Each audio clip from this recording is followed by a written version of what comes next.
This American government photograph was taken in 1917.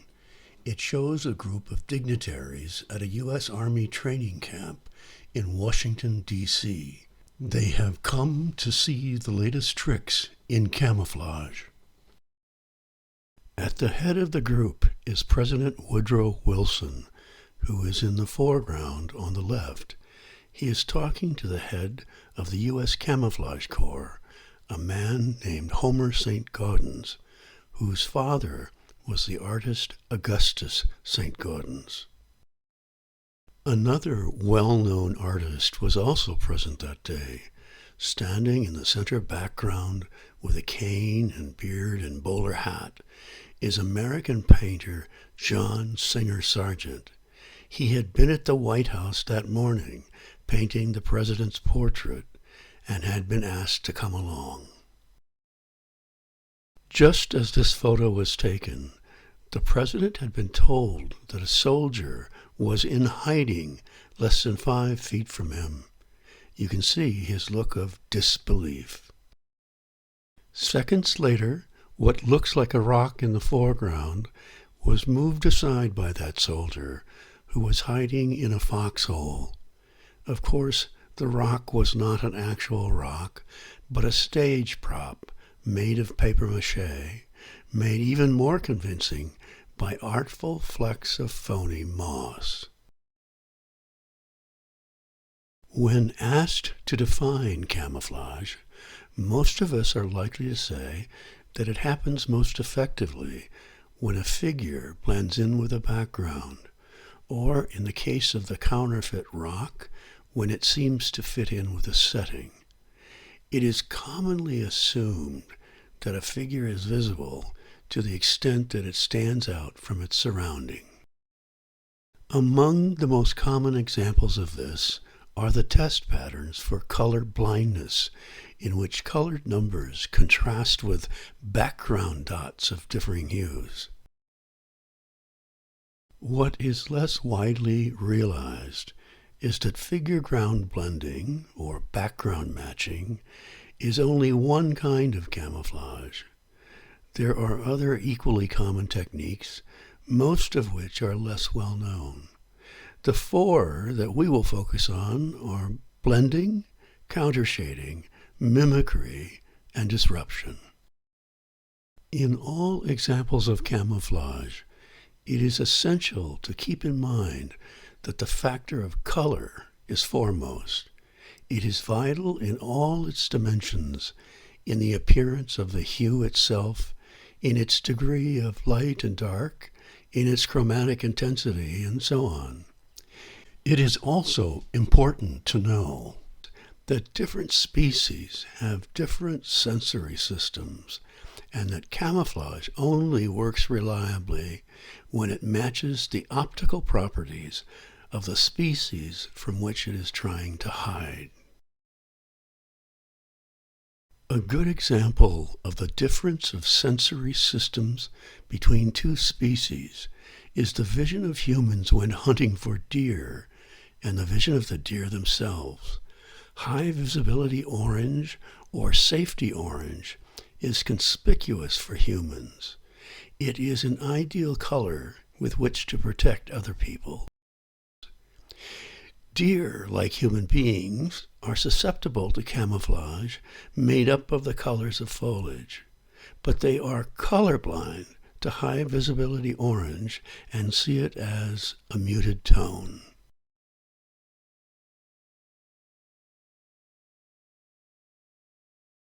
To demonstrate kinds of camouflage, I would like to introduce my cat.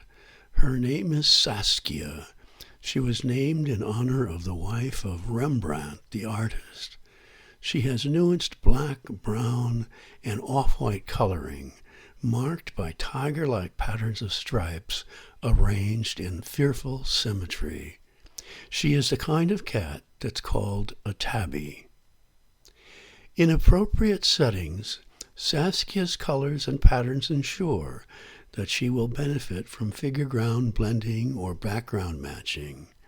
But there are countless other animals, insects, and plants that blend in far more perfectly with the surroundings in which they are commonly found.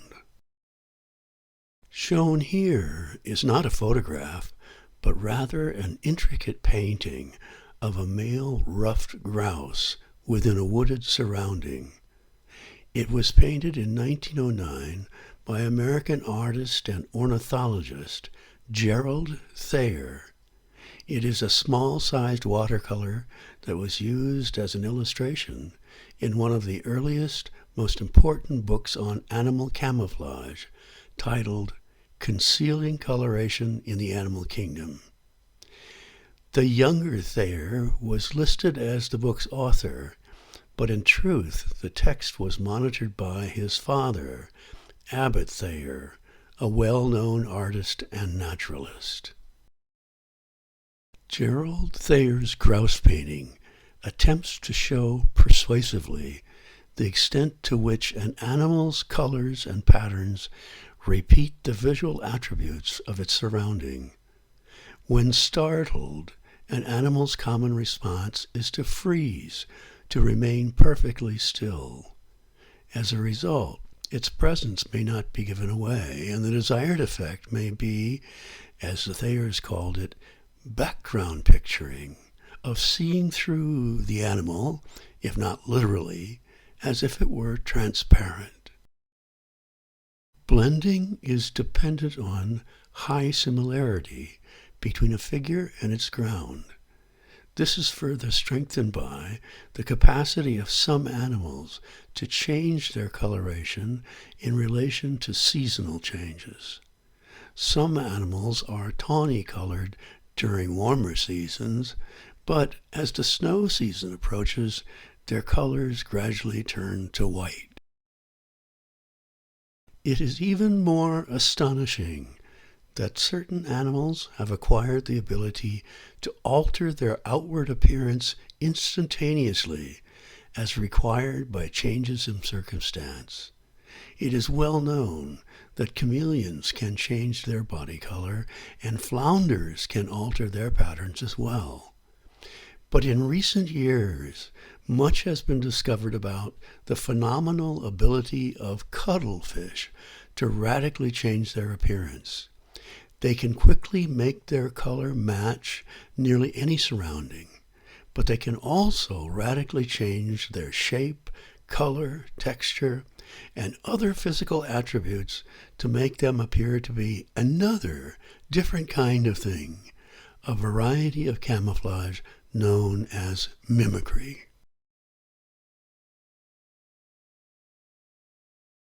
But let's go back to Saskia, because something was discovered about animal coloration in 1896 that Saskia exemplifies.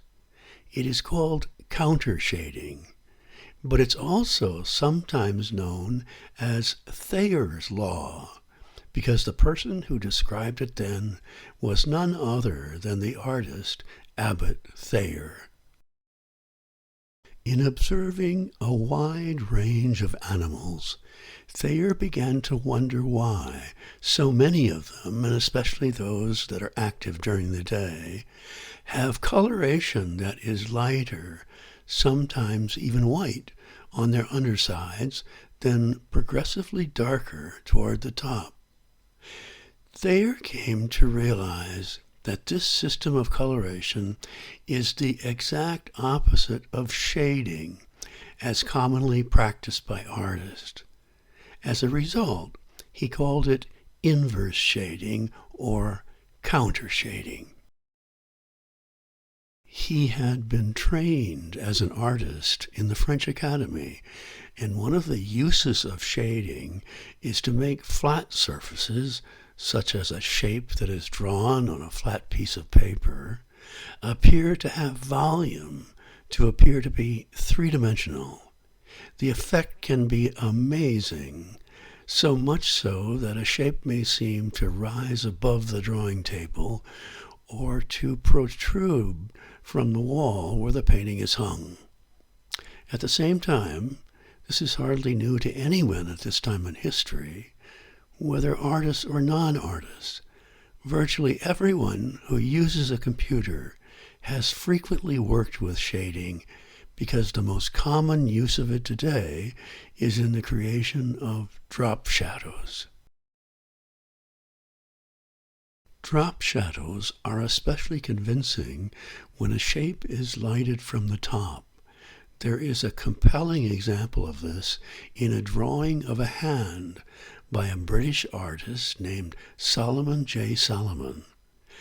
By his skillful use of top-down lighting and the placement of heavier shading below, Solomon's drawing of a hand appears to have solidity and to emerge from the plane of the surface it's on. It is of curious interest to note that this same Solomon J. Solomon was the head of British Army camouflage in the early days of World War I.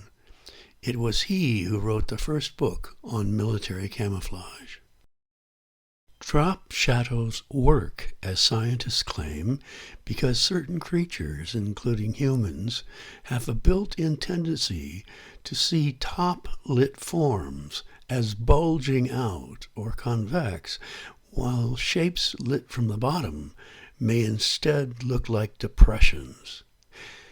This can be demonstrated by looking at a photograph of the moon when lighted from the top, in which case we can clearly see craters. But when that same photograph is turned upside down, those craters instead appear to be mounds.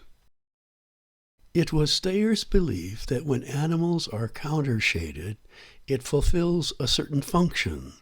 Again, they are colored lightest on their undersides, a surface least affected by overhead light. They are gradually darker toward the top, where the overhead lighting is the strongest. This is the inverse of shading, such that when suitable lighting prevails, the animal would appear to be flat, not volumetric, and, by that, less solid, less thing-like. Thayer's disclosure of countershading in 1896 was largely accepted by scientists, artists, and others.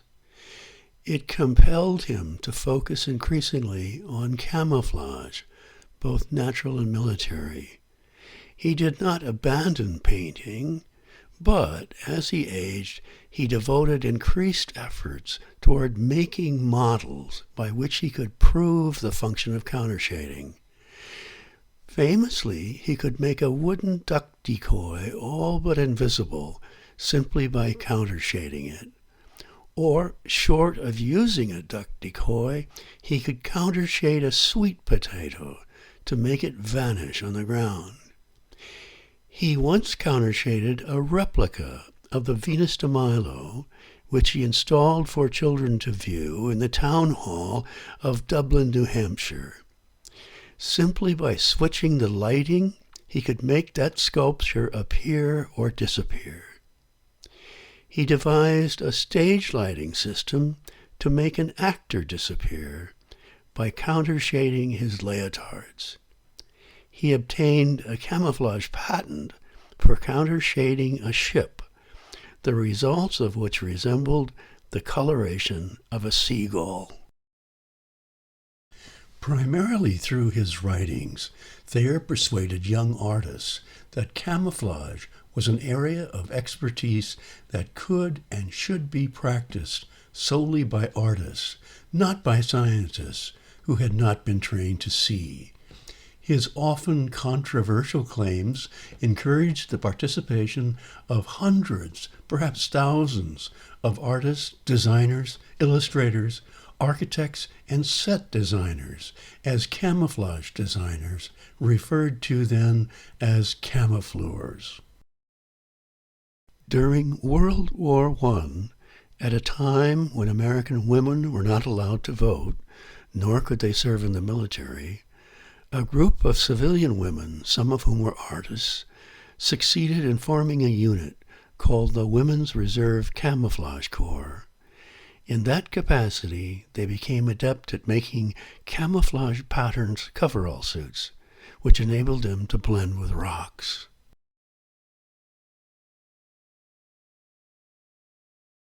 Of the 4 kinds of camouflage, it seems likely that my cat Saskia benefits least from mimicry.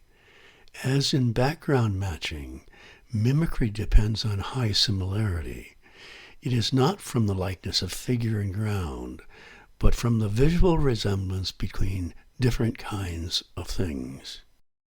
While Saskia may not be a good example of mimicry, it occurs to some degree in cats, especially in wild cats, in the sense that some, notably leopards and tigers, have markings on the backs of their ears that, from a distance, are easy to mistake for eyes.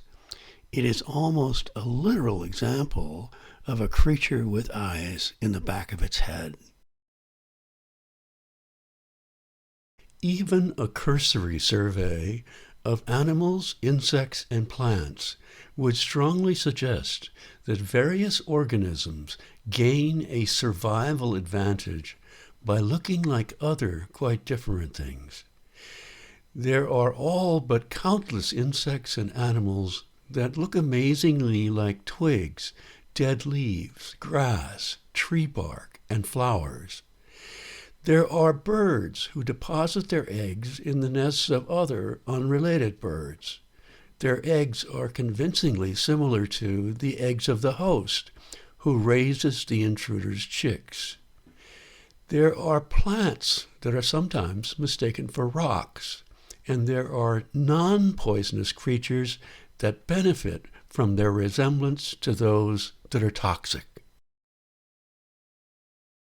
Among the most common examples of mimicry are imitation eye-like shapes known as eye spots or ocelli.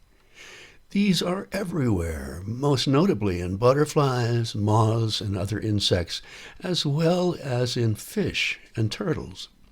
They appear in so many species and in such variety that it's difficult to know if predators view them as vertebrate eyes, which may ward off attackers, or as conspicuous targets, which might divert the attention of predators to the least vital parts of the body. Some of the most striking examples of natural mimicry can only be seen in remote, inaccessible locations, such as in rainforests.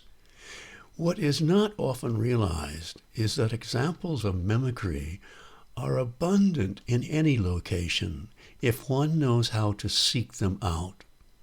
In the American Midwest, for example, on our own residential property, my wife and I have observed and photographed such amazing examples of mimicry as the praying mantis, which looks like a blade of grass.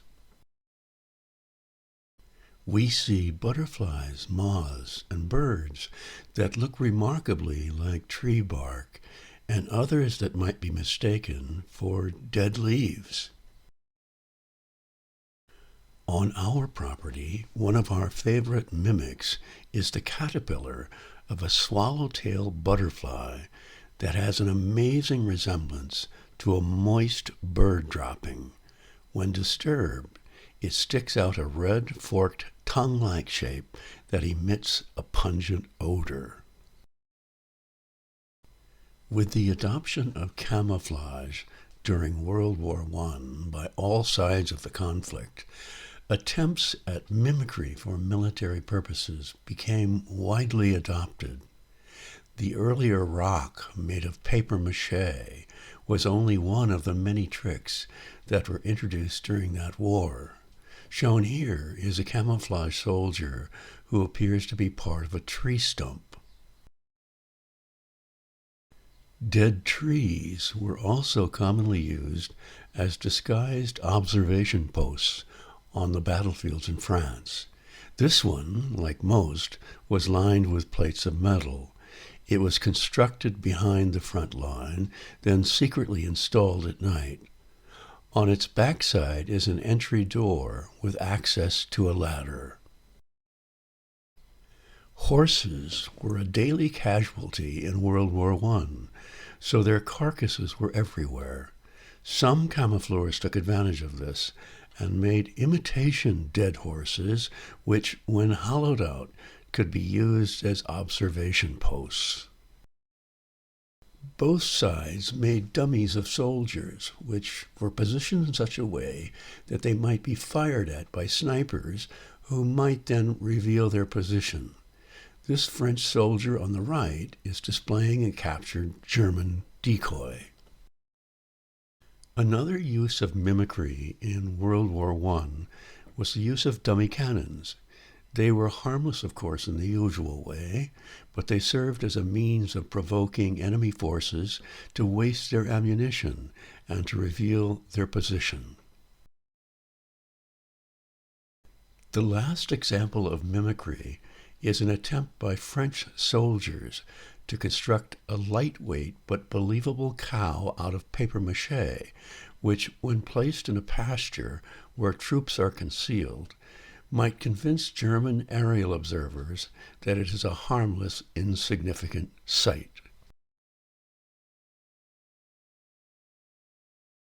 The last of the four kinds of camouflage is, to some, the most bewildering. It is commonly known as disruption, and the streak-like markings on Saskia are excellent demonstrations of that. On various parts of her surface, but especially on her head, legs, and tail, there are stripes that cut across her form.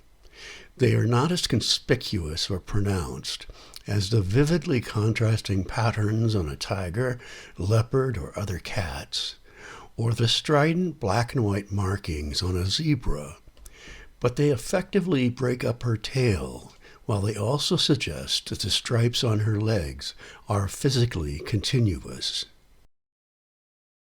As for the use of disruption in animals, insects, and plants, there is no lack of examples. There is dazzle in nature wherever we look. One of my favorite examples of disruptive camouflage is this poisonous snake, a Gabon viper. It is hard to imagine the dread we would feel if we walked through a forest in Africa and nearly stepped on this bewildering snake. In the early years of World War I, it was thought that the soldiers should be issued continuous one-color outfits. These were often sand-colored and commonly known as khaki, which is the Urdu word for dust. But it was Abbot Thayer who was one of the first opponents of this. Using this image of butterfly forms, Thayer argued that outfits that were uniform would increase the visibility of soldiers, not decrease it, because the overhead light would create obvious shadows that would clarify their features. Pointing to these four butterfly shapes, he urged his audience to step back. As they did so, he noted how the disruptively patterned butterfly at the top center broke up and thus became harder to see as one thing, while the monochrome figures remained clearly visible. Thayer urged that soldiers' uniforms should be disruptively patterned to make shapes and shadows harder to read. Other people argued that disruptively patterned uniforms would attract attention and make the soldiers' locations stand out. Thayer's proposals were so controversial and his manner so combative that he eventually fell out of favor with government advisors and scientists.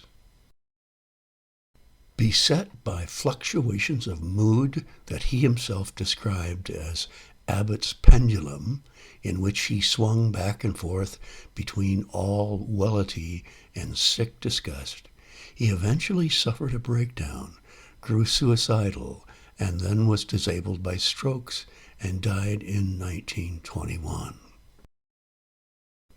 Ironically, while Thayer had only limited success in advising Allied armies, the practice of disruptive camouflage was successfully adopted not at first by armies, but instead by the navies of England, France, and the U.S. But that did not actually happen until 1917, which was also the year that the U.S. declared war against Germany and sided with the Allies. That particular year had been perilous for the Allies, and especially for the British, who greatly depended on overseas shipments. That year, the success of the German Navy in sinking British ships reached an unparalleled level. They effectively used submarines, known as U-boats, to torpedo slower merchant ships, even those of neutral nations, if the vessels were suspected of carrying supplies and arms for the British. In early 1917, German U-boats sank more than 500 merchant ships, and in mid-April alone, 55 British ships were destroyed in 1 week for an average of about 8 ships per day. In March of 1917, a British artist named Norman Wilkinson came up with a counterintuitive plan for reducing the kill rate of U-boats. Until then, Allied ships had been camouflaged in the same manner as khaki uniforms.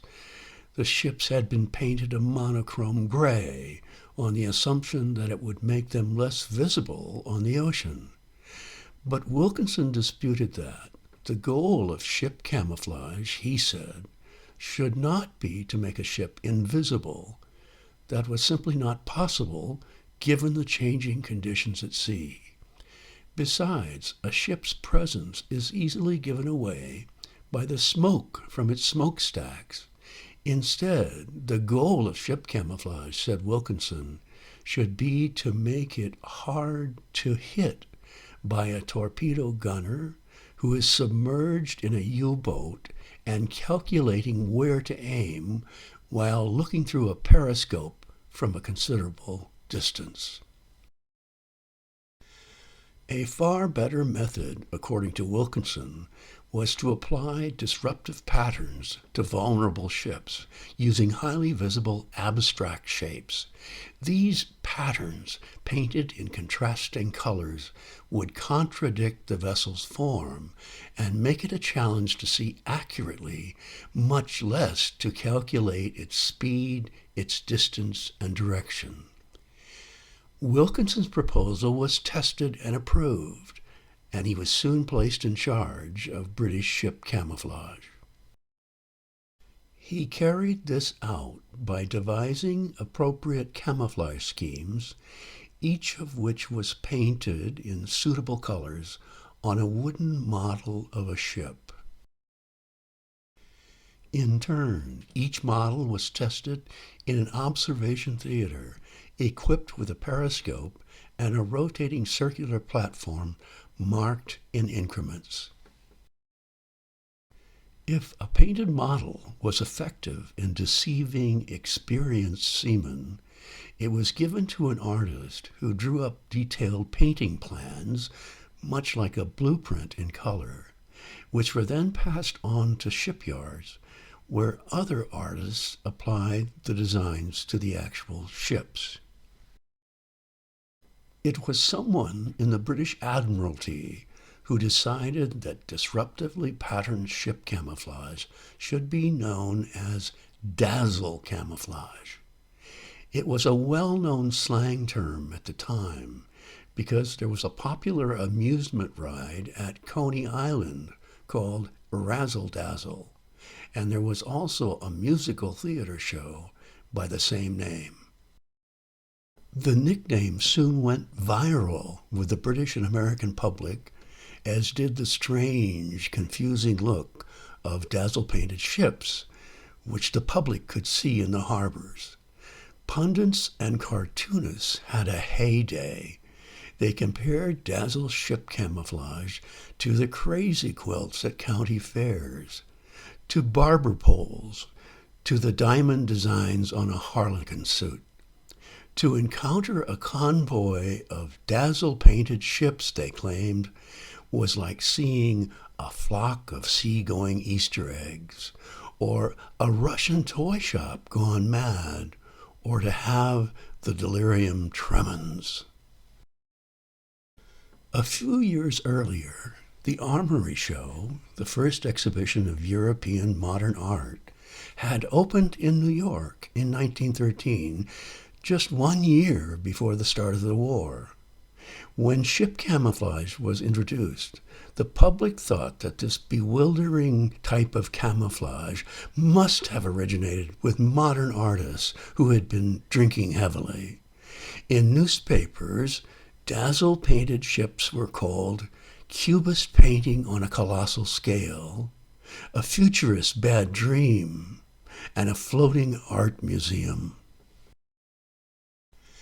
By the end of World War I, Dazzle patterns had been applied to more than 4,000 British merchant ships, while 1,256 American ships were Dazzle painted. Was it effective? To a great extent it must have been, but we have no way of knowing, in part because when Dazzle was initiated, 2 other preventative measures were also adopted. The practice of traveling in convoys, in which troop ships and merchant ships were escorted while crossing the ocean by armed and faster fighting ships, and by purposely steering the ship in irregular zigzag paths. Whatever the reason, the success of U-boat attacks decreased and the Allies were victorious. To understand camouflage is a boundless undertaking. If it were an iceberg, we have only uncovered the top of the tip. If it were an elephant, we have only grasped the tail. It is such a limitless subject in part because it is related to so many different disciplines, including art, zoology, physiology, psychology, chemistry, optics, the science of color, stage design, illusions, pickpocketing, and sleight of hand. Camouflage practices continue to be developed today, but they are now in tandem with other developments in the extension of human vision, including such technologies as radar, night vision, infrared, heat sensors, and motion detection. It appears that there is no end to the exploration of camouflage, or rather, it seems there is no end in sight.